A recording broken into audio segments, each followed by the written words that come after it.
Shalom, salam sade, salam hari Sabtu, salam weekend. Ketemu lagi bersama channel Sayur di hari weekend ini, Sabtu weekend. ETH tembus 4.000 lagi ya, 4.000, BTC dong drop ya. Lumayan dia drop ke 59,6. Altcoin lumayan bagus perform juga ya. Ini saya buat video posisi market cap hijau tipis ya di 3 triliun,89 billion walaupun weekend Sabtu ya. Dia market cap masih naik dikit, volume kemarin pada ini masuk ya, sekarang TP terutama scalping kan ya, volume transaksi drop 13%-an di 154,5 billion. Semalam sempat naik sampai 170 sekian billion ya. Ini dia rada drop, ya udah pasti inilah TP. Tapi bagusnya BTC DOM-nya drop ke 59,6, makanya altcoin lumayan hijau lah ya. Fear and Greed nggak tembus ke grade ya, di 58 netral. Altcoin season juga nggak gimana move, walaupun BTC DOM-nya drop, tapi ini altcoin seasonnya nggak berubah, 34% ya. BTC di ini sekarang saya buat video BTC turun dikit dibanding kemarin 117 something, ini sekarang 116,5 ya, 116.549. Ethereum masih hijau 3%-an dibanding kemarin, makanya tembus 4.000-an ya. Kemarin memang udah di 3.900 sekian, naik dia 3% ya, tembuslah 4.050. Sekarang saya buat video. XRP koreksi kecil setelah dia naik kemarin. Good newsnya SEC sama Ripple agree, setuju sama-sama cabut perkara ya kan, berarti ya perkara akan down. Tapi walaupun mereka masih ada proses, karena ini kan di sidang, bukannya mereka berdua ngomong dan terus udah down, enggak ya, harus kelar juga prosedur prosesnya di sidang. Karena tanggal 15 ini ada ini mereka sidang sausnya ketemu Judge Torres. Ya lihatlah, mungkin tanggal 15 ini mungkin lebih oke, mungkin si Judge Torres ini cuma kadang ada sengkleknya juga gitu ya. Jadi kita lihat, mudah-mudahan dia juga judge-nya oke, agree seluruh proses ininya ya kan. Kalau udah judge-nya nanti agree semua prosesnya ini, ya udah mantap. Next-nya tunggu ETF-nya keluar XRP ini ya. Nah, sebagian Chainlink lumayan hijau Chainlink ya. Nggak nyangka-nyangka dia tembus juga, dia $20, 83 sen ya. Chainlink. XLM setelah kemarin dia naik, ini rada koreksi ya. Sui juga. AVAX masih lumayan agak naik dikit, sempat ke $24 tadi, ini sekarang agak drop balik di $23.96.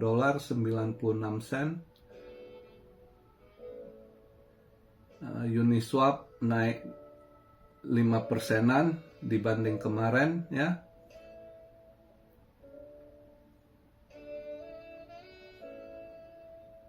AAV juga.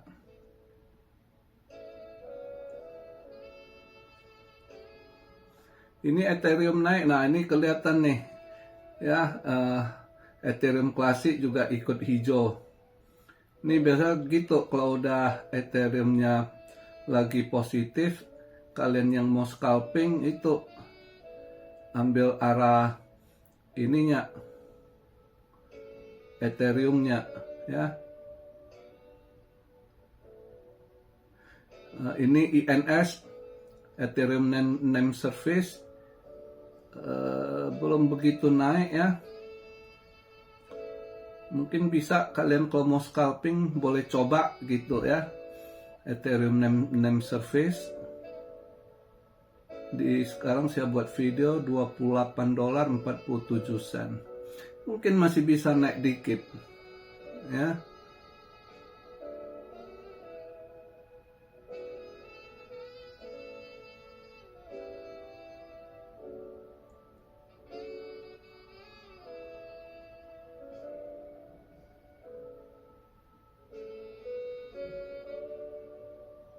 Ya masih sebagian agak-agak naik dikit, tapi ada yang juga rada koreksi ya setelah kemarin dia hijau lumayan.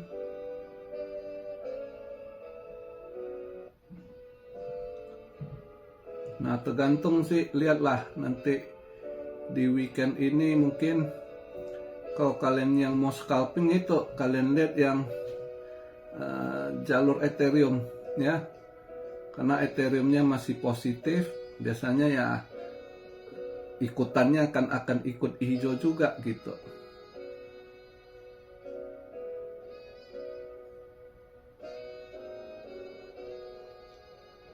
Termasuk Chainlink hijau, Oracle.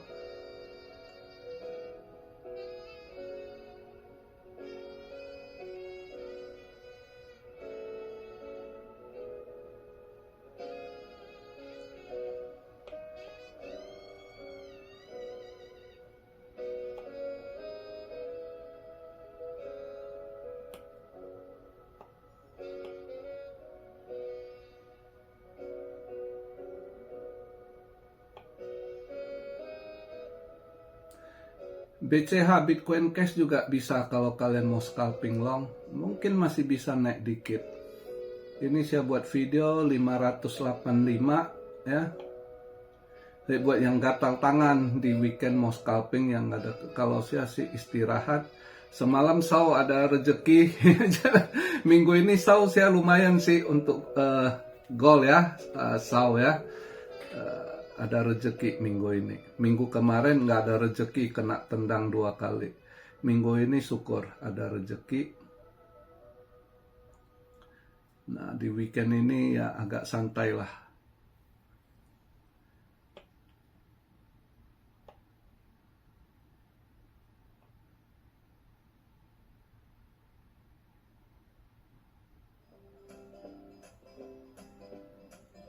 NIR protokol agak hijau tipis. NIR gimana kok NIR?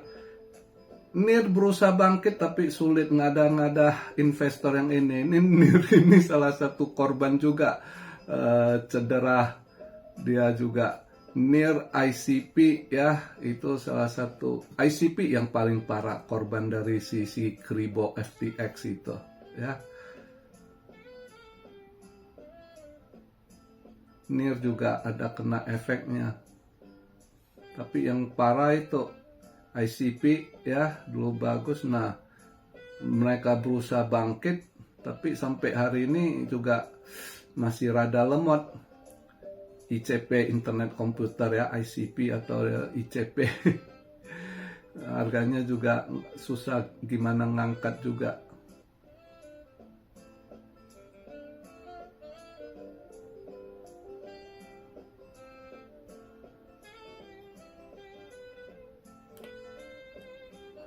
Ya lihatlah hari ini tanggal 9. Kita lihat weekend ini kemana. Terus next weeknya lagi ada.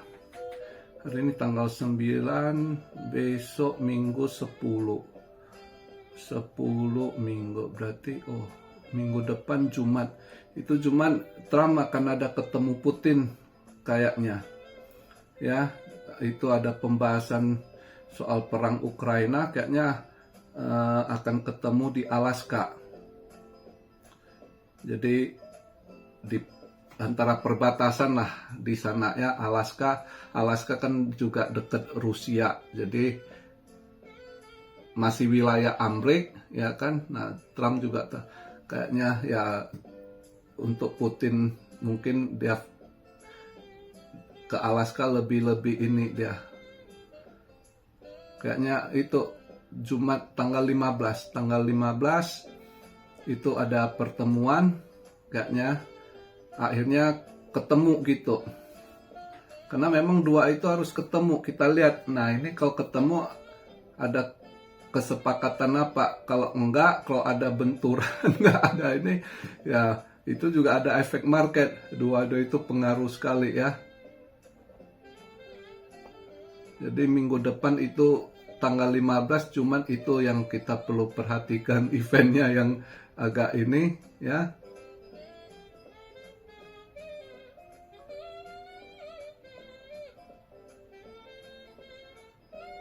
Ya sementara ya enjoy lah dengan drop turunnya ini.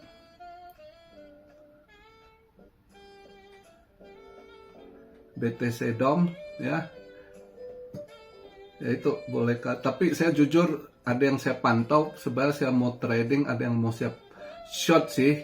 Saya lihat naiknya lumayan, harusnya koreksi dulu walaupun BTC DOM-nya turun. Ada dua koin yang saya lihat mau saya short, tapi saya nggak ngomong lah, nanti saya ngomong balik arah lagi ya, balik arah lagi. Cuma itu ada dua saya pantau yang mau saya short, nanti saya lagi nunggu kalau begitu dia punya volume kelihatan turun dan ada sinyal dari candlenya bisa di short. Nah itu mungkin ya, lihatlah hari ini atau besok, santai saya pantau. Kalau belum ada kesempatan ya nggak saya ini, tapi kalau saya lihat udah ada sinyal-sinyal gejala dia bisa turun, volumenya drop, dan ada dari candlenya bisa kebaca nanti mau turun, ya mungkin itu baru saya masuk short gitu. Jadi begitu aja, simple aja video di hari Sabtu weekend ini. Nanti kita lihat minggu depannya. Yang sementara market masih positif dengan BTC DOM juga turun, ya kan? Nah kalau yang seneng long, ya kalian bisa lihat itu beberapa koin yang bisa di long juga. Seperti tadi saya bilang, kayaknya belum habis gas ya koin-koin tersebut. Aptos juga bisa di long, ini Aptos juga masih oke gitu.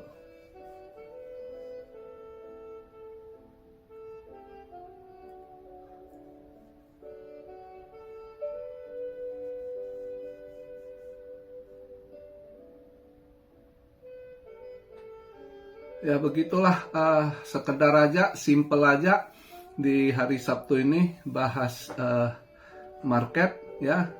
Terus itu saya pantau berita yang Pati udah mau demo itu udah mulai keder dia. Awalnya gertak kan bupatinya, sekarang pura-pura baik, saya turunkan.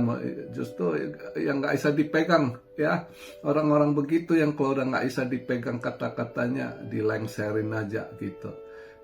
Bisa jadi ini awal ini kebangkitan rakyat juga di ini ya. Jadi mereka, aparat pemerintah, pejabat-pejabat tuh jangan seenak perutnya naikkan pajak ya, terus nggak tanggung-tanggung lagi ya.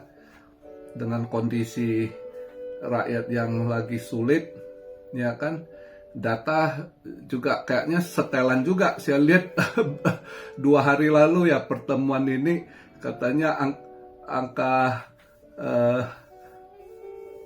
pengangguran turun. Dari mana gue juga bingung. Lihat data Bank Dunianya naik tuh ya, angka kemiskinan, tapi di data mereka turun. Nah jadi ya tergantung sih, dan selisihnya jauh lagi. Jadi ya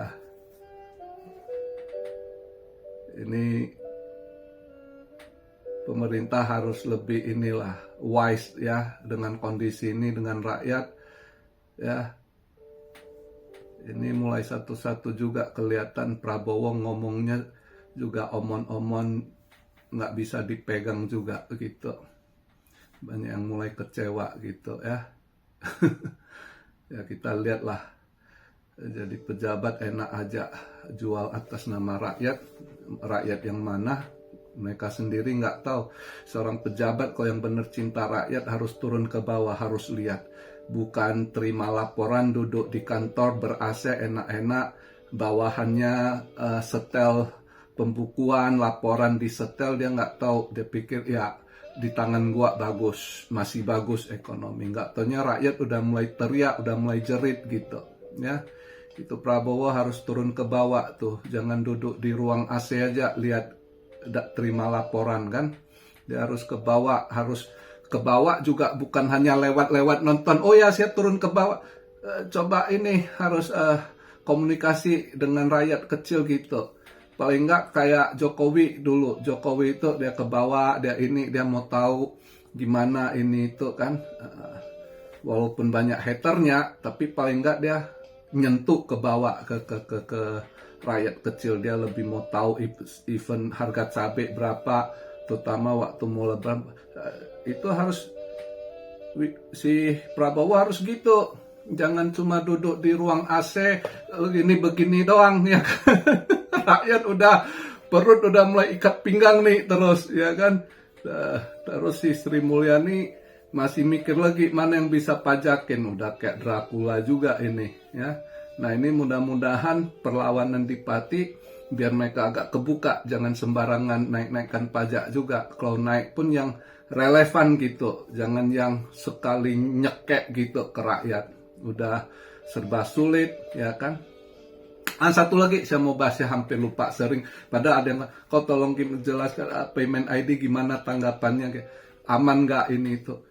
Ya payment ID ini kan mau dilang sini dari BI ya belum buat saya sih jujur aja ya kurang yakin amal. Pertama udah tau lah di Indo itu sering datanya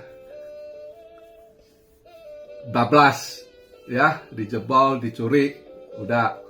Nah sekarang satu ini lagi yang udah saya tahu, di news saya lihat ada ini FBI itu Amrik jelaskan bahwasanya di HP-HP Android itu tersembunyi malware ya, malware Bedbox 2.0 kalau nggak salah. Nah itu udah masuk, itu dari perangkat HP itu masih diproduksi, itu udah ada dimasukin malware-nya gitu, terutama produk Cina. Nah nanti dia akan mencuri data kalian, dia akan double, kalian nggak akan tahu, dia akan menyerupai Anda gitu. Jadi ini malware ini udah kayak jin, kalau di Indo memang jin pendamping, orang udah meninggal nanti dia yang menyerupai gitu kan. Nah ini malware ini juga begitu, dia akan menyerupai seperti Anda gitu. Nanti dia tahu semua karena udah masuk gitu. Sebelum Anda aktifkan, Anda beli HP baru Android, Anda aktifkan malware itu udah langsung aktif ikut Anda gitu. Apa yang Anda setup, apa ini dia udah tahu gitu. Data Anda semua, dia akan jadi kopian Anda. Dan nah, jadi kalau payment ID itu kan nanti penyatuan itu antara Anda punya e-wallet lah, Anda punya bank account, terus Anda punya kris ya kan. Itu nanti kalau mau disikat, dicuri mereka ya bentar aja, jadi nggak aman ya. Jadi masih banyak kelemahan. Jadi itu payment ID Anda tanya ini aman nggak? Belum. Apalagi di Indo banyak yang pakai HP Android produk Cina lagi ya. Itu agak waspada dengan malware itu. Bedbox 2.0 kalau nggak salah nama malwarenya. Nah belum lagi tahulah pemerintah Indo, data Anda kan udah banyak kasus tuh yang kena hack, kena curi ya kan, atau apa ya. Jadi kembali ke kalian masing-masing ya. Kalau saya pribadi disuruh percaya pakai payment, saya nggak akan percaya. Dan intinya juga pemerintah launch itu ujungnya itu adalah kejar pajak Anda. Targetnya kan pajak Anda. ya. Jadi sebenarnya nggak ada untungnya buat awalnya kelihatan kayak oh ya fleksibel, instan, gampang, memudahkan Anda ini itu ya kan, nggak usah buat duit, nggak usah cashless ini itu. Tapi di belakang itu lebih banyak sebenarnya merugikan rakyatnya, kalau ngerti ya. Tapi ya kembali kepada Anda lah, itu yang saya sampaikan. Oke, jadi enjoy your weekend. Di hari Sabtu ini jalani hidup, nggak usah pusing, ada masalah, pecahkan, cari solusi, solve dengan kepala dingin. Oke, salam Syario dari Tokyo. God bless you all. Be blessed, be blessed, be blessed. Immanuel, haleluya.